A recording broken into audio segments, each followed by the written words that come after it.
Dear students, this is Neha, your course teacher, and our course title is Rainfed Agriculture and Watershed Management, and course number is Agro 5321.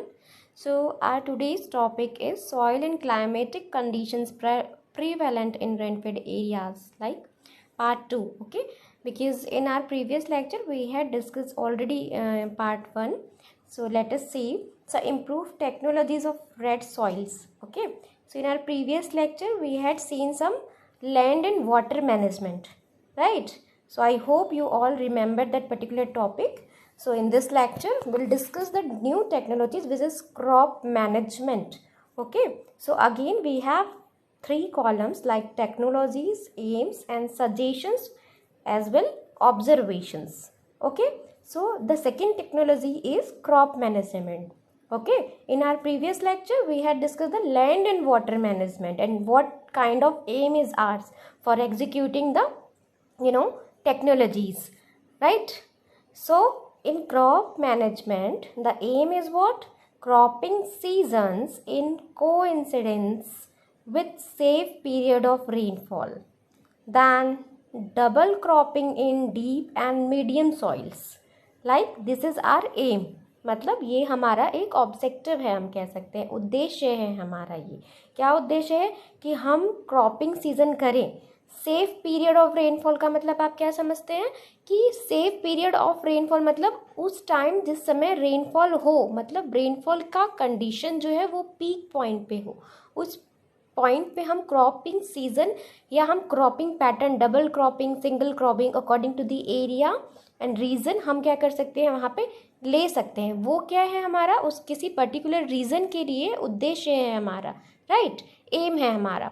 Then the next column is suggestions and observations. ठीक है, suggestions के साथ साथ हम क्या करते हैं, observe करते हैं कि हमने क्रॉप मैनेजमेंट टेक्नोलॉजी एग्जीक्यूट करी या हमने क्रॉप मैनेजमेंट टेक्नोलॉजी क्या है अपनाई। हमारा एम क्या था, डबल क्रॉपिंग या सिंगल क्रॉपिंग करना according to the area, safe period of rainfall लेना, मतलब रेनफॉल में जब भी रेनफॉल हो, है ना, यानी बारिश का मौसम हो, उस पीक पॉइंट पे हम क्या करें, क्रॉपिंग सीजन अपनाएं या क्रॉपिंग पैटर्न अपनाएं, हम कह सकते हैं। ओके, उसके बाद क्या कर रहे हैं, हम ऑब्जर्वेशन कर रहे हैं। ठीक है, और ये जो पर्टिकुलर जो टेक्नोलॉजी हम अपना रहे हैं वो किसके लिए है, पर्टिकुलर रेड सॉइल के लिए। ठीक है, वैसे ही हम क्या करेंगे, जो हमारे जो आइडियल ड्राईलैंड एरियाज है, हम क्या पढ़ रहे हैं, आइडियल ड्राईलैंड एरियाज में सॉइल एंड क्लाइमेटिक कंडीशंस क्या है। ठीक है, तो जो ड्राईलैंड एरिया है उसमें black soil and red soil and ऑल्फी सॉइल, है ना, हार्ड सॉइल, लेटेराइट सॉइल, इस तरीके के सॉइल मिलते हैं। तो फर्स्ट हम रेड सॉइल पढ़ रहे हैं जिसमें ये टेक्निक्स पढ़ रहे हैं। ठीक है, so there is no need to be confused, right. Okay, so depending on the amount and distribution of rainfall and retention capacity of soil, ठीक है, मतलब रेनफॉल के डिस्ट्रीब्यूशन के अकॉर्डिंग हम क्या करते हैं, डिपेंड होते हैं। ये हमारा ऑब्जर्वेशन है, राइट। तो अकॉर्डिंग टू द लैंग्वेज हम क्या करेंगे, डिग्निफाई करेंगे कि कौन सा ऑब्जर्वेशन है और हमें सजेशन क्या दे रहे हैं हम, है ना, हम क्या सजेस्ट कर रहे हैं according to the soil, according to the rainfall हम क्रॉप का मैनेजमेंट कर रहे हैं।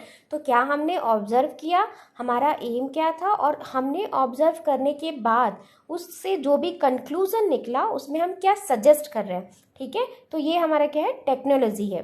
Then after following double cropping, intercropping, sequential cropping. ठीक है, तो हम क्या कर सकते हैं, double cropping, intercropping and sequential cropping ले सकते हैं सेफ पीरियड ऑफ रेनफॉल में। तो हमेशा याद रखेंगे। ठीक है, anyways let us move in next slides. Okay, so the aim and the technologies are same. Okay, the suggestions and observation are different. Like there are many kinds of observation and suggestions, right? तो हमने देखा कि crop management में बहुत सारे suggestions हैं और observe हमने किया है।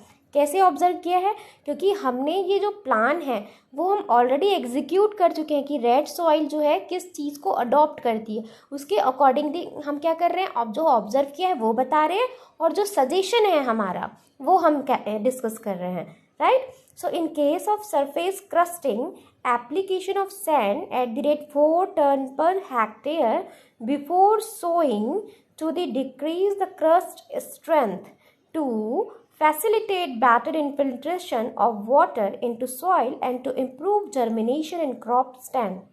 ठीक है. In case of surface crusting, मतलब एप्लीकेशन सरफेस क्रस्टिंग मतलब सरफेस जो है हमारी सॉइल की सरफेस है उसमें क्रस्ट जमा हो जाता है. क्यों? क्योंकि ऑलरेडी ड्राई लैंड एरिया है, पानी की कमी है ना. तो पानी की कमी होने से क्या होता है, सॉइल ड्राई हो जाती है. ड्राई होने के बाद जो भी न्यूट्रिएंट या जो भी एक्सेस जो रेसिड्यूज एलिमेंट्स होते हैं, न्यूट्रिएंट्स होते हैं, ठीक है, वो क्या करते हैं, लीच आउट करते हैं, जिसकी वजह से क्रस्ट या हार्ड पैन बन जाता है, हम कह सकते हैं. तो हम क्या करें, एप्लीकेशन ऑफ सैंड मतलब क्या करें, बलुई रेती, बलुई मिट्टी का हम क्या करें, एप्लीकेशन करें 4 टन पर हेक्टेयर के हिसाब से सोइंग से पहले. क्यों करें, ताकि हम जो क्रस्ट है या जो हार्ड पैन बन रहा है उसको बनने से रोक सके. ठीक है, तो उस अगर हम ऐसा करते हैं तो हमने क्या ऑब्जर्व किया है, ये ऑब्जर्वेशन में आ जाता है कि इनफिल्ट्रेशन रेट है. किसका इनफिल्ट्रेशन रेट, वाटर का इनफिल्ट्रेशन रेट. किसमें, सॉइल में इनफिल्ट्रेशन रेट जो है वो इम्प्रूव होता है. अब ऑब्वियस है कि सॉइल में वाटर का इनफिल्ट्रेशन रेट इम्प्रूव होता है तो जर्मिनेशन अच्छा होता है, और जर्मिनेशन अच्छा होता है तो क्रॉप जो है हमारा स्टैंड रहता है. ठीक है, मतलब स्टैंड रहता है मतलब एस्टेब्लिशमेंट अच्छा रहता है क्रॉप का. Right. Then next is what, intercropping with pulses reduce runoff losses, reduce soil erosion, conserve more moisture, add more organic matter in the soil and ultimately improve soil productivity. Okay, so intercropping we can implement the intercropping system. ठीक है, हम उसको बढ़ावा दे सकते हैं. कैसे बढ़ावा दे सकते हैं कि हम अलग अलग इंटरक्रॉपिंग पल्सेस क्रॉप का ले, जिससे क्या होगा, रन ऑफ नहीं होगा. रन ऑफ क्यों नहीं होगा, क्योंकि जो इंटरक्रॉपिंग हम लेंगे उसमें डीप इंटरक्रॉपिंग का क्या है हमारा प्रिंसिपल कि डीप रूटेड के साथ सैलो रूटेड लेना है ना. तो जो डीप रूटेड है वो सॉइल को क्या करेंगे, होल्ड करके रखेंगे. राइट, तो होल्ड करके रखेंगे तो एरोजन ऑलरेडी कम होगा, है ना. सॉइल एरोजन नहीं होगा, सॉइल का मॉइस्चर कंजर्व होगा. क्यों, क्योंकि रन ऑफ नहीं होगा. रन ऑफ क्यों नहीं होगा, रन ऑफ के साथ जो अपर लेयर जो फर्टाइल सॉइल होती है वो क्या करती है, बह के चली जाती है ना. तो वो क्या होता है, इन सारी चीज़ों की वजह से क्या होता है, हमारा जो फर्टाइल सॉइल है, ये सॉइल की फर्टिलिटी जो होती है वो रिड्यूस होने लगती है ना, डिक्रीज होने लगती है. राइट. सो इन सारी चीज़ों को हम कंजर्व कर पाएंगे, मॉइस्चर कंजर्वेशन कर पाएंगे, ऑर्गेनिक में. देन हम क्या करेंगे, हमारा सजेशन क्या है कि add more organic matter in the soil. हम मोर ऑर्गेनिक मैटर डालेंगे, ऑर्गेनिकली फार्म यार्ड मैन्योर डालेंगे, वर्मी कंपोस्ट डालेंगे, बायो फर्टिलाइजर्स का यूज़ करेंगे, है ना. बहुत अलग अलग ऑर्गेनिकली मटेरियल्स का यूज़ करेंगे हमारे फील्ड पे, जिससे क्या होगी, सॉइल की फर्टिलिटी इम्प्रूव होगी. और क्या होगा, सॉइल की प्रोडक्टिविटी जब इम्प्रूव होगी तो ऑब्वियसली सॉइल की प्रोडक्टिविटी इम्प्रूव होगी. सॉइल की प्रोडक्टिविटी से हम क्या समझते हैं कि वो सॉइल जहाँ पे पर यूनिट एरिया में अगर हम सॉइल पे बेस्ड क्रॉप का प्रोडक्शन निकालें तो वो अनदर सॉइल के कंपैरेटिवली क्या होगा, अच्छा होगा. Right. Then the third one is fertility management. Okay, so the first one is what, land and water management, the second is crop management, and the third technology for red soil is fertility management. So always remember. Okay, so what is our aim? Our aim is increasing the crop response to applied nutrients, especially phosphorus. Okay, so this is for particular nutrient which is phosphorus. Okay, so always remember and highlight that particular line which is phosphorus. Okay, so aim is what, increasing the crop response to applied nutrient especially phosphorus. ठीक है, मतलब crop का response को क्या करना है, बढ़ाना है, इंक्रीज करना है.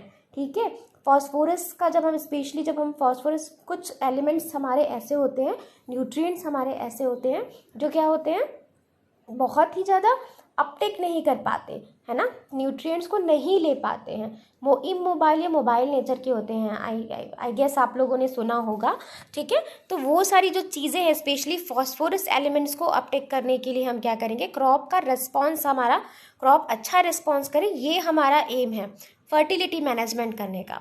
ठीक है, तो हमारा क्या ऑब्जर्वेशन और सजेशन है, application of phosphatic fertilisers. As usual phosphorus को एप्लीकेशन हम अपटेक बढ़ाना है तो क्या करना पड़ेगा, हमें फॉस्फेटिक फर्टिलाइजर्स का यूज़ करना पड़ेगा. Then the second suggestions is application of nitrogen in splits with sufficient moisture. मतलब स्प्लिट डोज देना पड़ेगा हमें नाइट्रोजन का.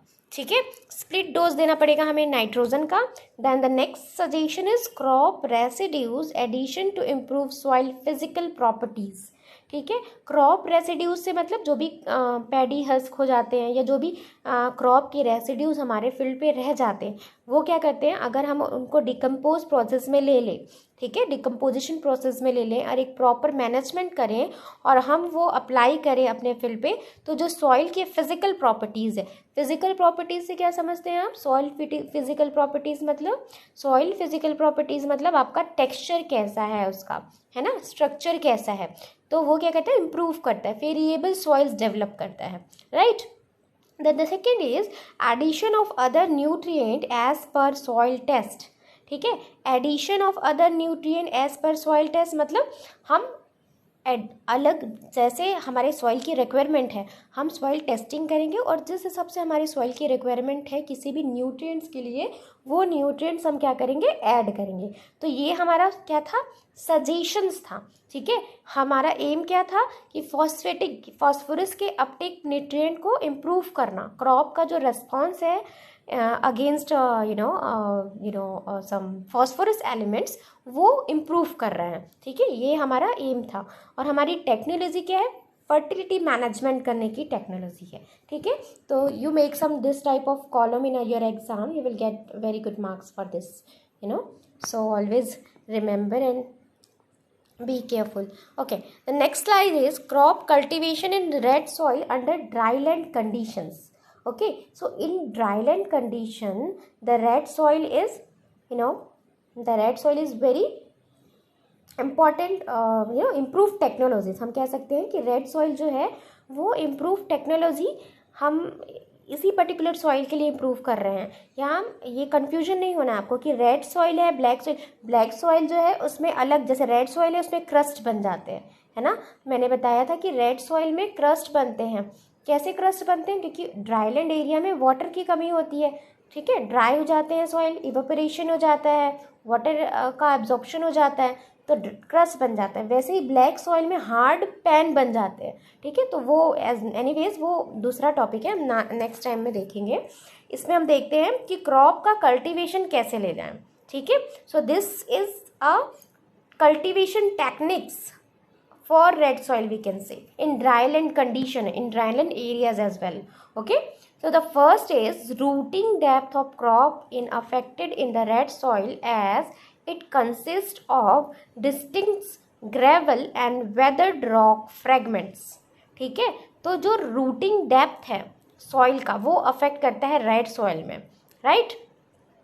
वो क्या होता है, ग्रेवल एंड वेदर्ड रॉक, मतलब ग्रेवल मतलब जो बड़े बड़े पत्थर्स होते हैं, एंड रॉक, वेदर्ड रॉक मतलब जो बड़े बड़े चट्टान के जो टुकड़े होते हैं. ठीक है, उस फ्रैगमेंट्स को क्या करता है, वो ब्रेक नहीं कर पाता. तो अगर डीप रूट है हमारा सॉइल, राइट, अगर डीप रूट है हमारा सॉइल तो वो क्या करेगा, उसको अडॉप्ट कर लेगा, है ना. अगर शैलो रूटेड है तो क्या हो जाएगा, मॉइस्चर ड्राई हो जाएगा. मॉइस्चर ड्राई हो जाएगा तो हमारा सॉइल जो प्लांट है उसका ग्रोथ नहीं हो पाएगा. तो जो ड्राईलैंड कंडीशन में रेड सॉइल में डेप्थ रूट सॉइल पर्टिकुलर हम ये कंक्लूजन निकाल सकते हैं कि डीप रूटेड सॉइल प्लांट्स हैं या क्रॉप्स हैं वो हमें उगाने चाहिए. Okay, the second is crop grown under red soil in dryland conditions are susceptible to drought if the rainfall is poorly distributed during the cropping season. Okay, the third is the soil lacks aggregation property leading to surface roughness, rapid sale of the soil surface after rainfall and result in soil crusting on drying. Then the fourth is tilling the soil is easier on wet conditions but becomes hard and difficult on drying. ठीक है, मतलब जो wait condition में हमको easily हम tillage operation कर सकते हैं, बट हार्ड पैन हो जाता है. जब ड्राई कंडीशन में हम क्या कर सकते हैं, ये क्या होता है, हार्ड पैन हो जाता है और ये हमें मुसीबत होती है, हम थोड़ा प्रॉब्लम फेस करते हैं, right. Then tillage with high wetness may lead to compaction and plowing will be perfect under limited soil moisture conditions. ठीक है, so there is no need to be explain, right? This is very important and this is very easy topic. Okay, so I hope you all got the sense. I hope you all understand what kind of lines are there. So the second is establishment of good crop is risky and the rapid surface drying due to poor rainfall distribution may affected the crop growth under dry land conditions in the red soil. Okay, so establishment of good crop is risky and rapid surface drying, मतलब surface drawing क्या होता है, वो बहुत ही जल्दी होता है, dry condition होता है. ठीक है, क्यों? क्योंकि वहाँ पे रेनफॉल डिस्ट्रीब्यूशन कम है, या रेनफॉल हम कह सकते हैं कि पुअर डिस्ट्रीब्यूशन है रेनफॉल का, यूनिफॉर्म डिस्ट्रीब्यूशन नहीं है. ठीक है, तो वो क्या करता है, क्रॉप के ग्रोथ को अफेक्ट करता है, राइट? रेड सॉइल के लिए है. ठीक है, then the next is cultivation of crops will increase the infiltration initially. मतलब क्या करता है, इनफिल्ट्रेशन को शुरुआत में तो वो क्या करता है, इंक्रीज करता है. ठीक है, but in due course the rate of infiltration will be reduce. ठीक है, बट धीरे धीरे क्या होता है, ग्रेजुअली क्या होता है, इनफिल्ट्रेशन रेट रेड सॉइल में क्या होता है, कम होने लगता है ना. तो इनफिल्ट्रेशन रेट कम होने लगता है, मतलब जो क्रस्ट है सॉइल की, जो अपर सरफेस पे जो क्रस्ट है वो डेवलप होने लगते हैं. ठीक है, तो इनफिल्ट्रेशन रेट जो है वो कम होने लगता है. Downward movement of the water is called infiltration. Okay, so always remember.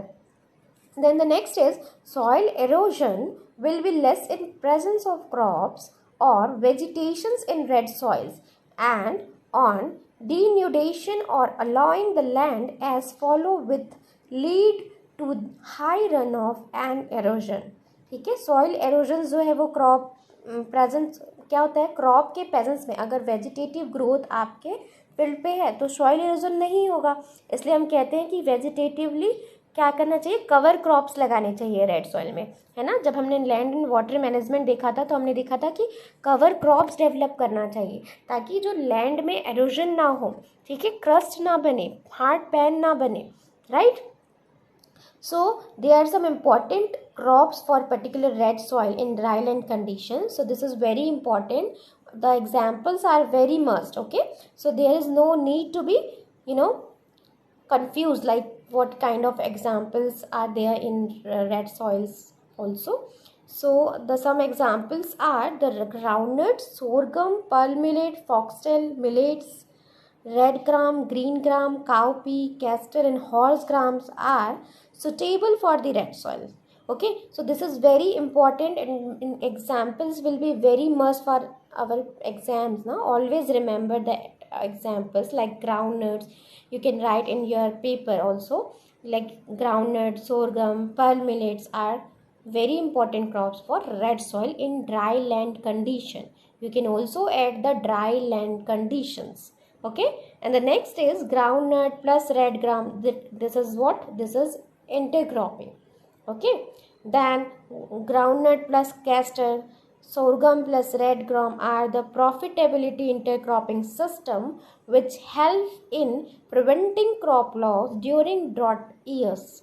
मतलब सूखे के समय में, या सूखा वाला जब समय हो, जब सूखा पड़ जाए, ड्रॉट हो जाए, तो उस कंडीशंस में हमें इस तरीके की इंटरक्रॉपिंग लेनी चाहिए क्योंकि ये डीप रूटेड और सैलो रूटेड का कॉम्बिनेशन है ना. तो उससे सॉइल की फर्टिलिटी भी मेंटेन रहती है, क्रस्ट नहीं जमते, इनफिल्ट्रेशन रेट बना हुआ रहता है, सॉइल का फिजिकल प्रॉपर्टीज़ है वो बना हुआ रहता है और न्यूट्रिएंट अवेलेबिलिटी बनी हुई रहती है. क्यों? क्योंकि ये सारे पल्सेस क्रॉप हैं और पल्सेस क्रॉप हम जैसे हर कोई जानता है कि पल्सेस क्रॉप में क्या होता है, नाइट्रोजन फिक्सेशन की एक कैपेसिटी होती है जो नाइट्रोजन को फिक्स करता है और अवेलेबल कराता है प्लांट्स को या सॉइल को.